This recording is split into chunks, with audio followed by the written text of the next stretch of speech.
Halo kelas kalkulus lanjut. Kali ini bertemu lagi dengan Bu Pungki untuk belajar tentang turunan dalam ruang dimensi n ya. Anda semua kemarin sudah belajar tentang vektor dalam ruang. Apa itu turunan dalam ruang ya. Pertama-tama kita akan mempelajari apa itu fungsi dua peubah atau lebih. Jadi selama ini Anda sering mendapati fungsi y sama dengan fx gitu ya. Jadi fungsi y ini peubah bebasnya itu adalah x gitu. Kalau fungsi dua peubah itu artinya kita punya satu buah fungsi z biasanya itu memiliki dua peubah x dan y gitu. Nah, kalau kita bilang fx sama dengan x kuadrat itu artinya fx ini adalah fungsi bernilai real ya, peubahnya real ya. Sementara kalau fx ini ada dalam kurung tajam begini, x pangkat 3 e pangkat x, ini artinya fungsinya ini bernilai vektor tapi dari peubah real. Jadi ini peubahnya real tapi dia peubahnya real dan dia bernilai vektor. Ini fungsi satu variabel. Jadi y sama dengan fx gitu ya. Y sama dengan fx, di mana y-nya adalah fungsi x gitu. Nah, fungsi bernilai real dari dua peubah real yaitu fungsi f yang memadankan setiap pasangan xy, jadi pasangan x dan y dalam himpunan D dengan bidang bilangan real fxy. Jadi ini adalah biasanya kita sebut dengan fungsi z atau z ya, fxy gitu. Contohnya adalah kalau ada fungsi fxy itu adalah x kuadrat plus 3y kuadrat, perhatikan bahwa fungsinya memiliki dua peubah x dan y. Fxy adalah x kuadrat plus 3y kuadrat. Kalau bilangan pasangan xy-nya min 1 4, maka dia akan dengan fungsi ini maka dia akan dipadankan dengan ini bilangan real 49 ya. Karena kalau min 1 4 ini kita masukkan ke dalam fungsi ini, min 1 kuadrat ya, min 1 kuadrat ditambah 3 kali 4 kuadrat, dia adalah sama dengan 49. Jadi fungsi ini memadankan min 1,4 dengan 49. Nah, himpunan D tadi adalah semua daerah asal ya, himpunan D tadi disebut daerah asal ya, atau domain, daerah asal fungsi atau domain ya. Nah, kalau dia tidak diperinci maka D itu kita anggap aja sebagai natural domain. Jadi semua titik xy. Jadi semua titik xy pada bidang tentu saja di mana aturan fungsi itu berlaku dan menghasilkan suatu bilangan real ya. Contohnya ini, kalau saya punya fxy itu adalah x kuadrat plus 3y kuadrat tadi, maka daerah asalnya, daerah mulanya itu adalah seluruh bidang. Tapi kalau saya punya fungsinya adalah 2x akar y, maka daerah asalnya itu adalah xy, x-nya adalah bilangan real, berapapun bisa, tapi y-nya itu harus lebih besar daripada 0. Karena kalau lebih kecil daripada 0, Anda akarkan, nilainya negatif ya, akar negatif berarti dia bukan real. Jadi harus hati-hati untuk itu. Nah, daerah nilai suatu fungsi adalah himpunan nilai-nilai ini. Ya, z sama dengan fxy, x dan y-nya itu peubah bebas, z-nya itu peubah tak bebas. Dia tidak independen karena sangat tergantung pada besarnya x dan y yang dimasukkan. Ya, sementara x dan y-nya bebas, bisa dimasukkan apa saja. Nah, ini ada sebuah contoh persoalan. Buatlah grafik daerah asal. Grafik daerah asal untuk fungsi akar y min x kuadrat dibagi x kuadrat plus y min 1 kuadrat. Nah, solusinya gini, Anda perlu mengeluarkan himpunan semua bilangan xy di mana y-nya lebih besar daripada x kuadrat dan titik 0,1. Kenapa demikian? Ya. Nah, ini terjadi karena kondisi ini ya. Nah, kita lihat pembilangnya ini memberi kita prasyarat pertama ya. akar Y min X kuadrat, ya, akar Y min X kuadrat seperti tadi saya katakan, Y min X kuadrat dia harus positif ya, karena ini akar. Kalau akar negatif nanti dia jadi tidak real bilangannya. Karena Y min X kuadrat harus positif, ya, berarti Y min X kuadrat harus lebih besar daripada 0, maka ini saya pindahkan ke sana, jadi Y lebih besar dari X kuadrat, ya. Maka garis batasnya adalah ini, Y lebih besar daripada X kuadrat. Garis batas dari daerah asalnya itu adalah daerah yang masuk di atas Y sama dengan X kuadrat. Jadi sehingga menghasilkan Y lebih besar daripada X kuadrat. Ini kalau digambarkan ini. Jadi ini adalah garis Y sama dengan X kuadrat, maka inilah daerah asalnya. Ya, daerah asalnya. Kemudian kita lihat penyebutnya X kuadrat plus Y min 1 kuadrat. Nah, ini menjadi prasyarat kedua, ya. Ini penyebutnya tidak boleh sama dengan 0, ya kan? Kalau nanti pembaginya ini 0, berarti kan undefined, gitu. Nah, kalau ini tidak sama dengan 0, maka kita lihat kalau dia sama dengan 0 berapa, ya kan? X kuadrat plus Y min 1 kuadrat sama dengan 0, ya kan? Ini kita sama dengan 0. Kalau X-nya sama dengan 0, berarti Y-nya berapa? 1, ya kan? Y min 1 kuadrat sama dengan 0, berarti Y-nya sama dengan 1. Nah, kalau Y-nya sama dengan 1, ya tadi kan X-nya sama dengan 0, maka titiknya adalah 0,1, maka ini kita tandai. Nah, titik ini tidak boleh kita pakai, karena kalau titik ini kita pakai, maka penyebutnya akan menjadi 0. Jadi ini tidak kita pakai, sehingga ini kita kosongkan. Jadi titik 0,1 ini. Nah, daerah arsir ini sampai ke atas ya, sampai ke atas terus. Batasnya ini adalah yang garis merah ini, kurva Y sama dengan X kuadrat. Nah, nilai Y lebih besar daripada X kuadrat kan ini yang diarsir ini, kecuali jangan dipakai yang ini, karena kalau ini kita pakai akan menghasilkan penyebutnya 0, sehingga hasilnya nanti adalah undefined. Nah, daerahnya adalah yang diarsir hitam ini, kecuali yang ini. Jelas ya? Ya. Jadi ini adalah grafik daerah asalnya, bukan grafik hasilnya ini ya, bukan grafiknya ini, bukan, tapi grafik daerah asalnya fungsi ini. Ya. Perhatikan pertanyaannya. Nah, sekarang kita membicarakan kurva ketinggian. Nah, ini penting buat civil engineer.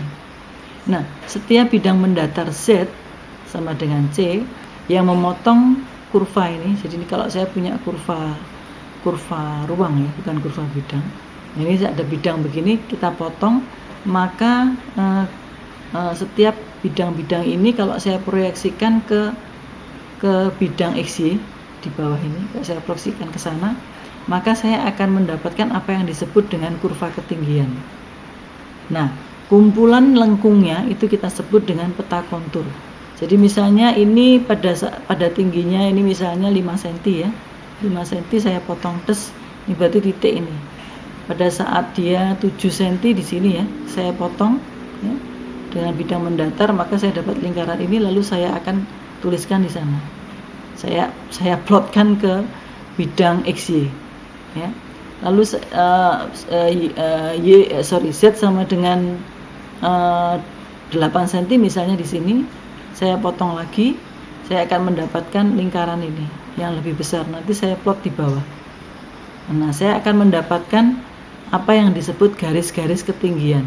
Yang ini tadi ketika 5 cm, yang ini tadi 7 cm ya, Dik ya. Z-nya 7 cm, nanti yang sebelah sana Z-nya 8 cm dan seterusnya. Nah, kumpulan ini, gambar ini kita sebut dengan peta kontur. Ya kan?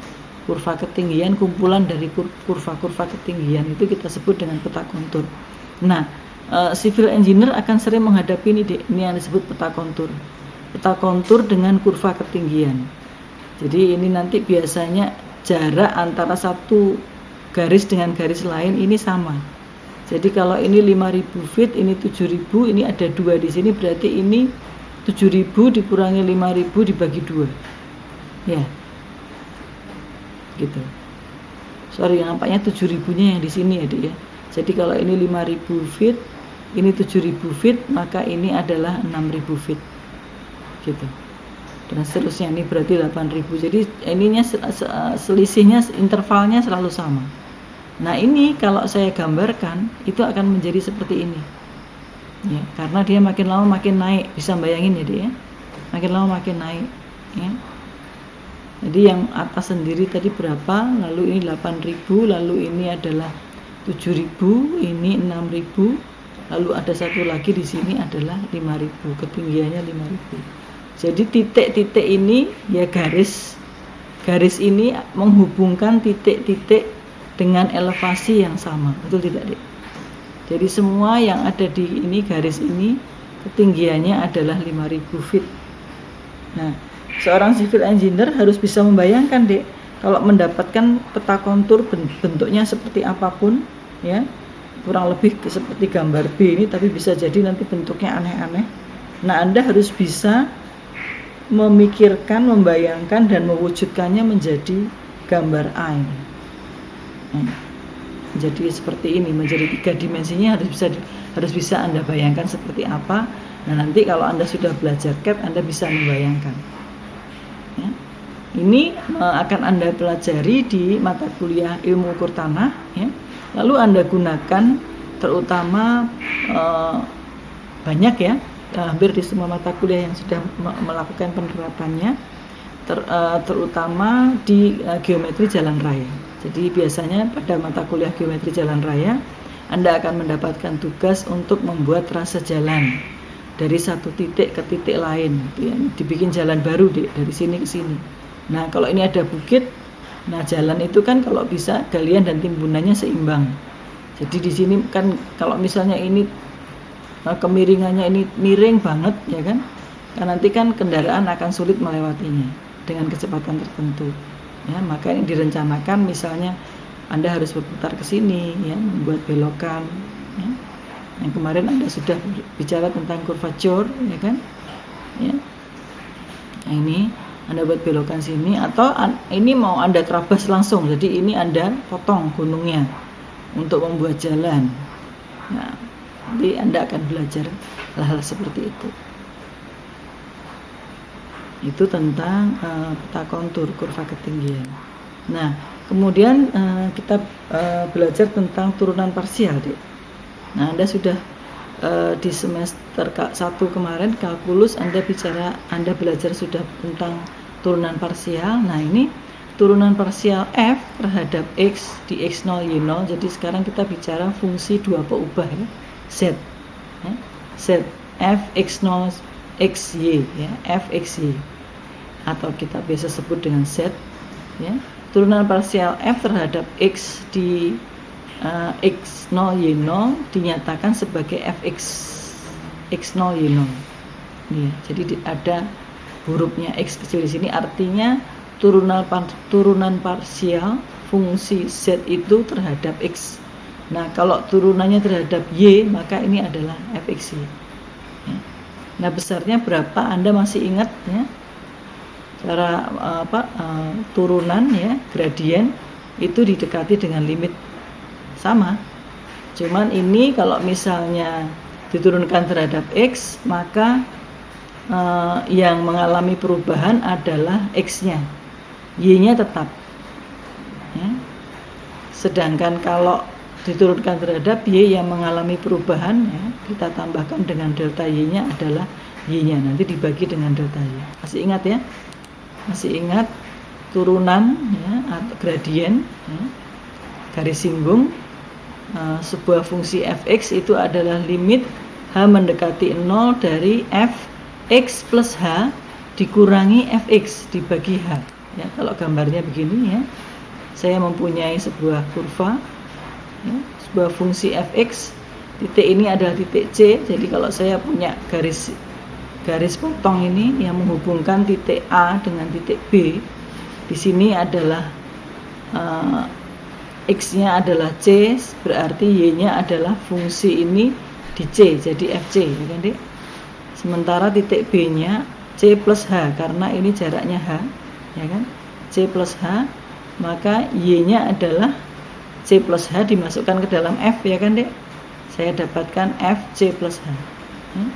Kemiringannya ini adalah delta Y dibagi delta X. Ingat Dek ya, kemiringan garis merah ini, garis potong AB ini adalah delta Y dibagi delta X, gradiennya ya, kemiringannya. Delta Y-nya adalah FCH dikurangi FC kan Dek, kan panjangnya ini. Sedangkan H-nya adalah ini H, dari sini ke sini itu panjangnya H ya. Maka gradiennya dari A ke B adalah FCH min FC, ini dikurangi ini ya, dibagi dengan H. FCH min FC dikurangi H. Nah, kalau saya mau mencari garis singgung di titik ini, garis singgung ini artinya kan titik B-nya makin lama makin mendekati sini, H-nya makin lama makin mendekati 0, sehingga A nanti akhirnya berimpit dengan B, B berimpit dengan A, jadi B-nya makin bergeser ke sini ya, begini nanti akhirnya saya akan mendapatkan garis di sini ya. Garis tepat di titik A ini yang disebut dengan garis singgung atau gradien. Nah, turunan di titik A atau di titik X itu adalah tentu saja ketika H mendekati 0, limit H mendekati 0 dari FC plus H dikurangi FC dibagi H. Nah, itu ya, ingat itu. Nah, prinsip itu kita pakai juga di sini. Hanya saja nanti berarti turunannya terhadap X berarti tidak dua dimensi seperti ini, tapi kita ruang ya, bicara ruang. Jadi ini adalah fungsi Z, turunan Z terhadap X itu berarti yang bukan X itu tidak diturunkan ya, yang diturunkan hanya komponen X-nya terhadap delta X. Sementara turunan terhadap Y, X-nya tidak diturunkan ya, sifat tetap ya. Lalu dibaginya dengan delta Y gitu ya. Nah, jadi turunan parsial itu diturunkan terhadap suatu variabel, sedangkan variabel yang lain dianggap sebagai konstanta, tidak diturunkan, dianggap sebagai konstanta gitu ya.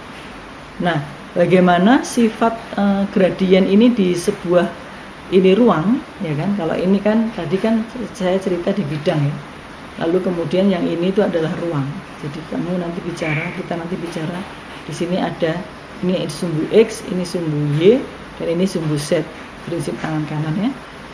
Nah, itu Anda bisa tonton nanti di secara visual, jadi Anda supaya bisa lebih paham, Anda bisa tonton di videonya Ustoriasi ya, 3D of Gradient. Nanti deskripsi linknya akan saya tuliskan di deskripsi di bawah ya, nanti ditonton ya supaya Anda lebih bisa paham. Nah, terus kemudian contoh penggunaannya ini Dek. Ada persoalan carilah fx 1,2 dan fy 1,2 dari fungsi fxy x kuadrat y plus 3y kuadrat ya. Oke, fungsinya ini kalau kita turunkan terhadap x, dia adalah 2xy ya. Yang ini diturunkan terhadap x karena nggak ada komponen x-nya, maka dia hilang. Jadi turunannya terhadap x adalah 2xy. Sehingga fx 12 tinggal dimasukkan aja, 2 kali 1 kali 2 jadinya 4. Sementara fy xy dia adalah berarti x kuadratnya dianggap sebagai konstanta ya, x kuadrat y, jadi turunannya adalah x kuadrat ditambah 3y kuadrat diturunkan adalah 3 kali 2, ini harusnya y pangkat 1 ya, ini enggak ada kuadratnya harusnya, maaf salah ketik saya ya. Jadi 9y. Ketika kita masukkan 1,2 hasilnya adalah 37 ya. 37. ya. Nah, Z itu adalah fungsi fxy, ya. Turunan terhadap x dari xy, fungsi fxy itu adalah do z per do x, ya. Jadi do f xy per do x, ya, sedangkan fy nya adalah do z per do y, ya, atau do f xy per do y. Sementara kalau ini sudah kita masukkan angkanya, nanti tinggal dimasukkan aja. Jadi do z per do y dari titik tersebut. Do z per do y dari titik tersebut. Nah, kita lanjutkan contoh selanjutnya, yaitu kalau z-nya adalah x kuadrat sin xy kuadrat. Kita diminta mencari do z per do x dan do z do y. Nah, gimana solusinya? Coba Anda pause sebentar. Kerjakan. Oke. Ini ya. Jadi do z per do x nya ini x kuadrat, kita anggap konstanta, dikalikan dengan ini ditambah, ya, ini kan perkalian ya, bukan, sorry, jangan tidak dianggap karena ini turunan terhadap x. Jadi ini u kali v, do v udif ya. Jadi x kuadrat kali turunannya v, ya, ditambah turunannya u kali v, ya. Jadi ini x kuadrat cos xy kuadrat, turunannya ini adalah cos xy kuadrat, turunan xy kuadrat, ya kan, dikali, jadi turunannya sin xy kuadrat adalah cos, ya, sin u adalah turunan sin u adalah cos u aksen, ya kan, ya. U aksennya ini lalu ditambah sin xy kuadrat, turunannya ini terhadap x adalah 2x. Ya, kita sederhanakan, ini turunannya ini adalah y kuadrat, ya. Kita sederhanakan x kuadrat cos xy kuadrat y kuadrat ditambah 2x sin xy kuadrat, ya. Disederhanakan menjadi seperti ini. X kuadrat y kuadrat cos xy kuadrat ditambah 2x sin xy kuadrat. Bagaimana dengan do z per do y nya? Sama, ya. Diturunkan terhadap y, ini adalah x kuadrat do sin xy kuadrat do y, ya. Jadi diturunkan terhadap y ditambah sin xy ini ditambah v, ya, ditambah v kali u aksen, ya. U aksennya adalah x kuadrat, jadi ini turunkan terhadap y. Turunkan terhadap y, dia 0. Maka kita tinggal yang ini aja, artinya x kuadrat cos xy kuadrat turunan dari ini u kali turunan dari u, jadi do xy kuadrat per do y, ya. Do per do y dari xy kuadrat, hasilnya adalah x kuadrat cos xy kuadrat 2xy, ya. Ini kita pindah ke depan, kita menjadi 2x pangkat 3y cos xy kuadrat, gitu ya. Nah, sekarang kita ke turunan parsial tingkat tinggi. Jadi nggak berhenti di fx, ya, tapi ada fxx, artinya setelah diturunkan terhadap x lalu kita turunkan lagi terhadap x. Jadi dia adalah turunan dari x dari fungsi yang telah diturunkan dari x. Jadi do per do x dari do f per do x, atau biasanya disebut do kuadrat f per do x kuadrat, ya. Sementara yang FYY itu artinya turunan kedua dari terhadap Y, turunan kedua dari Z terhadap Y, turunan kedua Z terhadap Y, gitu ya. Nah, ini biasanya dituliskan do kuadrat F per do Y kuadrat. Nah, ini bisa saja setelah diturunkan terhadap X lalu diturunkan terhadap Y. Berarti begini lambangnya fxy. Jadi dia adalah do kuadrat f per do y do x. Jadi diturunkan terhadap x dulu baru y. Sebaliknya kalau yang f yx diturunkan terhadap y dulu baru x. ya, Y dulu baru X, biar lebih mudah dimengerti. Kita coba dengan soal. Jadi soalnya adalah kita diminta mencari keempat turunan parsial dari keempat turunan parsial, ya, bukan turunan keempat ya, tapi semua turunan ya. Jadi fx, fy ya, lalu fxx, fyy, fxy dan fyx. Turunan pertamanya terhadap x adalah ini ya. Jadi ini x-nya ini dianggap sebagai konstanta ya. Lalu kemudian yang ini turunannya adalah min seper y cos x per y. Lalu turunannya ini terhadap x adalah 3x kuadrat y kuadrat. Sementara ini kalau diturunkan terhadap y berarti x e pangkat y, karena turunan e pangkat y tetap ya, ditambah x per y kuadrat, jadi tetap kita melihat ke sini ya, Dik ya. Turunannya sin cos ya. Karena dia x per y artinya x kali y pangkat min 1, berarti min 1-nya pindah ke sana karena dia sin u ya kan. Jadi ini menjadi plus. Ya. Sementara yang ini kalau diturunkan terhadap y adalah menjadi 2x pangkat 3y. fxx-nya sengaja warnanya saya bedakan supaya Anda tahu alurnya ya. Fxx itu adalah yang ini diturunkan terhadap x lagi, dan dia menghasilkan ini seper y kuadrat sin, karena ini hilang gitu. Tinggal ini dan ini. Yang ini menjadi seper y kuadrat sin x per y ya. Sementara yang ini menjadi diturunkan terhadap x menjadi 6x y kuadrat. Fyy-nya ini yang warna coklat ya.